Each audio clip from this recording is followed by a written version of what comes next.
আসসালামু আলাইকুম।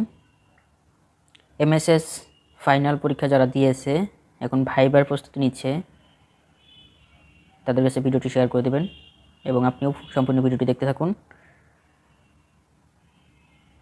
এটি হচ্ছে সাম্প্রতিক রাষ্ট্রচিন্তা অর্থাৎ বিষয়কোড ৩১১/৯০১-এর সংক্ষিপ্ত প্রশ্ন উত্তর, যেগুলো ভাইবা বোর্ডে প্রশ্ন করতে পারে। চলুন দেখি সেগুলো কি। কে কান্টকে রাষ্ট্রবাদ ও সৌরতন্ত্রের আধ্যাত্মিক জনক বলে অভিহিত করেছেন? অধ্যাপক ম্যাকভার্ন। কান্ট কত সালে জন্মগ্রহণ করে?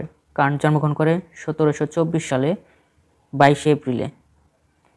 কান্ট কোথায় জন্মগ্রহণ করে? জার্মানির কেনিসবার্গ শহরে কান্ট জন্মগ্রহণ করে। কত সালে কান্টের শুদ্ধ প্রজ্ঞার বিচার প্রকাশিত হয়? ১৭৮৬ সালে। কত সালে কান্টের শুদ্ধ প্রজ্ঞার বিচার প্রকাশিত হয়? ১৭৮৬ সালে। কান্ট কেনিসবার্গ বিশ্ববিদ্যালয়ের দর্শন অনুষদের ডিন নিযুক্ত হয় ১৭৯২ সালে। কান্ট জন্মগ্রহণ করে ১৭২৪ সালে। তিনি কান্ট কেনিসবার্গ বিশ্ববিদ্যালয়ের দর্শন অনুষদের ডিন নিযুক্ত হয় ১৭৯২ সালে। কান্ট কত সালে মৃত্যুবরণ করে? ১৮০৪ সালে ১২ ফেব্রুয়ারিতে তিনি মৃত্যুবরণ করেন। অবধারণ কত প্রকার? অবধারণ ২ প্রকার।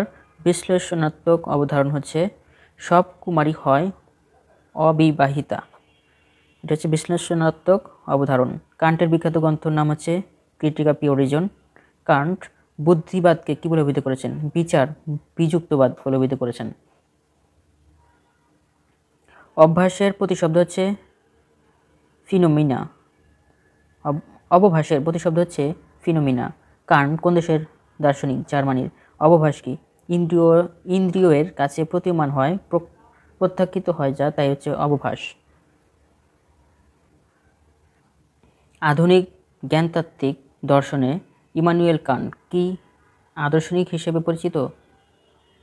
কান্ট কি দার্শনিক হিসেবে পরিচিত? বিচারবাদী। কি দার্শনিক হিসেবে পরিচিত? বিচারবাদী বা দার্শনিক হিসেবে পরিচিত তিনি। বিচার বিযুক্তবাদের ইংরেজি প্রতিশব্দ হচ্ছে ডগমাটিজম। বিচার বিযুক্তবাদ এর ইংরেজি প্রতিশব্দ ডগমাটিজম। কোনটি ধ্বংসযোগ্য অবভাস না সত্তা? অবভাস। ইমানুয়েল কান্ট কত শতকের দার্শনিক? অষ্টাদশ শতাব্দীর দার্শনিক ছিলেন। কান্টের জীবন ছিল কেমন? সাদাসিধে। কান্টের পিতা পেশায় ছিলেন ঘোড়ার জিনের ব্যবসায়ী। ছাত্র জীবনে কান্ট কার অধীনে পড়াশোনা করেছিলেন? অধ্যাপক ফ্রেন্স এলবার্ট শার্লসের নিকট। কান্ট কেনিসবার্গ বিশ্ববিদ্যালয়ে কোন বিষয়ে অধ্যয়ন করেন? দর্শন, গণিত ও প্রাকৃতিক বিজ্ঞান থেকে। কান্ট কেনিসবার্গ বিশ্ববিদ্যালয় থেকে দর্শন, গণিত এবং প্রাকৃতিক বিজ্ঞান থেকে পড়ালেখা করেন।